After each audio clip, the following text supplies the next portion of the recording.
वीनू की हत्या से पहले उसके हाथ पैर की नाखून प्लास से खींच लिए गए। उसके शरीर पर गर्म चिमटे से दाग दिए गए। 12th क्लास में पढ़ रहे छात्र को 29 मार्च, जिसकी उम्र 15 साल बताई जा रही है, इस 15 साल के बच्चे की उंगलियां तोड़ दी जाती हैं। उसके कंधों, जांघों, जबड़े पर चोट के निशान मिलते हैं। इससे मालूम चलता है कि उसकी उंगलियां तोड़ने के बाद उसकी पिटाई भी की गई है। एक दलित नेता राम मंदिर में जाते हैं, जैसे एक आम व्यक्ति पूजा अर्चना करता है, श्रद्धा भाव के साथ वो भी पूजा अर्चना करते हैं, प्रसाद लेते हैं, घंटा बजाते हैं, वही सब करते हैं जो एक आम इंसान करता है। लेकिन उनके जाने के बाद क्या होता है कर दिया, यानी कि यह फिल्म इंडिया में नहीं देखी जा सकती। क्यों नहीं देखी जा सकती? क्योंकि इस फिल्म में पुलिस की करतूत, जातिवाद की नासूर जड़ों को दिखाया गया है। पहले आप अपनी स्क्रीन पर यह वीडियो देखिए। यह वीडियो देखकर किसी की भी रूह कांप जाएगी। यह घटना उत्तर प्रदेश के फतेहपुर पहाड़पुर गांव में रहने वाले दलित मजदूर वीनू रैदास की है, जिसकी बेरहमी से हत्या कर दी गई। यह घटना हाल ही की है और इस घटना से पूरे इलाके में सनसनी फैली हुई है। वीनू रैदास जो पीओपी प्लास्टर यानी कि पुताई का काम करता था, अपने काम के सिलसिले से पहाड़पुर गांव में गया था। वह मूल रूप से 27 से 32 साल बताई जा रही है और वह शादीशुदा था, जिसकी 2 छोटी छोटी बेटियां थी। लेकिन फिर उसके साथ ऐसा क्या हुआ कि उसका आखिरी वीडियो साबित हुआ। वीनू की हत्या से पहले उसके हाथ पैर की नाखून प्लास से खींच लिए गए। उसके शरीर पर गर्म चिमटे से दाग दिए गए। वीनू को अंततः तड़पा तड़पा कर मार दिया गया। अब आप यहाँ जरूर जानना चाहेंगे कि वीनू की गलती क्या थी जो वीनू को इतनी दर्दनाक मौत दी गई। वीनू की गलती थी कि वह एक दलित था। सिर्फ वीनू की गलती इतनी ही थी। आजादी के 76 साल बीत जाने के बाद भी भारत में कुछ नहीं बदला। उत्तर प्रदेश में योगी सरकार है और यह योगी मॉडल, जिसमें आए दिन दलितों पर अत्याचार होते हैं और सरकार चुप रहती है, ये है योगी मॉडल। सिलसिला यही खत्म नहीं होता। वीनू की खबर कोई एक खबर नहीं है, एक और खबर सुनिए। 12th क्लास में पढ़ रहे छात्र को 29 मार्च, जिसकी उम्र 15 साल बताई जा रही है, इस 15 साल के बच्चे की उंगलियां तोड़ दी जाती हैं। उसके कंधों, जांघों, जबड़े पर चोट के निशान मिलते हैं। इससे मालूम चलता है कि उसकी उंगलियां तोड़ने के बाद उसकी पिटाई भी की गई है। और यह पिटाई किसने की, जानना चाहेंगे आप?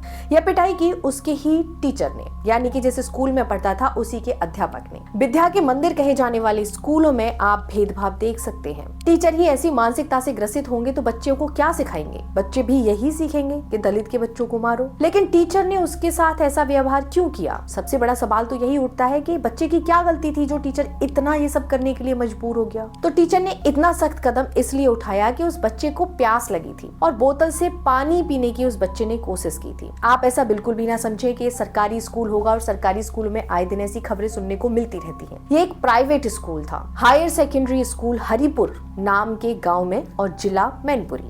यह खबर टाइम्स ऑफ इंडिया में छपती है और छात्र बताता है कि मुझे प्यास लगी थी और मैं पास की टेबल पर रखी बोतल से पानी पीने की कोशिश कर रहा था, बोतल को उठाया ही था।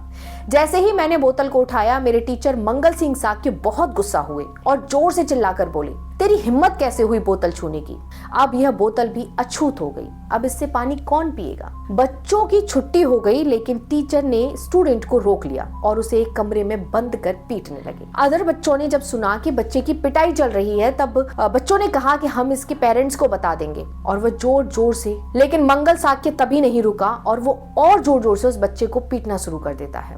अब आप खुद ही सोचिए, यह जंगल राज जो 3000 साल पहले था, यह आज भी जिंदा है और इसको जिंदा कौन रखे है? कैसी मानसिकता के व्यक्ति ऐसी नीच हरकतों को जिंदा रखते हैं? मंगल साक्य जैसे व्यक्तियों का समाज से बहिष्कार होना चाहिए। ऐसे व्यक्ति समाज में रहने के लायक नहीं होते। ये व्यक्ति सलाखों के पीछे रहने के लायक होते हैं। हालांकि इस टीचर के खिलाफ पुलिस स्टेशन में FIR फाइल कर दी गई है। BS धारा 177, 127, 351 के तहत SC/ST एक्ट के तहत भी इस पर FIR दर्ज की गई है। ऐसा नहीं है कि यह घटनाएं सिर्फ गांव में होती हैं, बच्चों के साथ होती हैं, स्कूलों में होती हैं।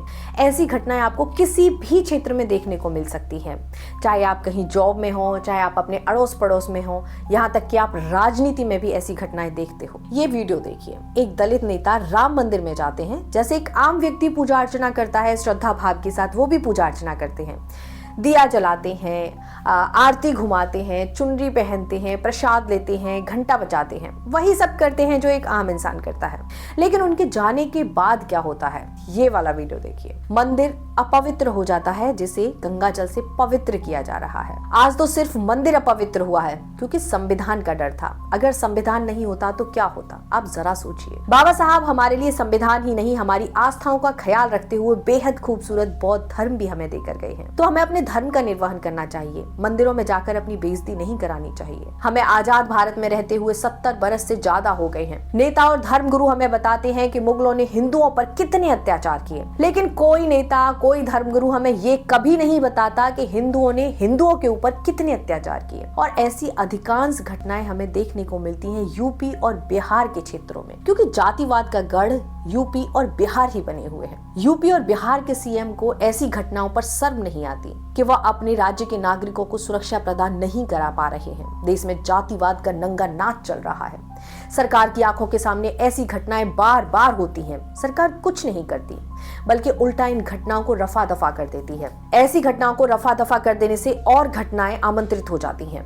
एक और वीडियो देखिए। यह वीडियो संतोष मूवी का है, जिस फिल्म को centre board of film certification ने ब्लॉक कर दिया, यानी कि यह फिल्म इंडिया में नहीं देखी जा सकती।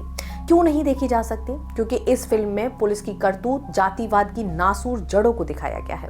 हालांकि संतोष फिल्म विदेश में कांस मूवी फेस्टिवल में सिलेक्ट हो चुकी है, किंतु भारत में इस फिल्म को नहीं देखा जा सकता, क्योंकि हजारों सालों का सच जो दबा के रखा गया है वो सबके सामने आ जाएगा। इसीलिए भारत में ऐसी फिल्में नहीं बनती।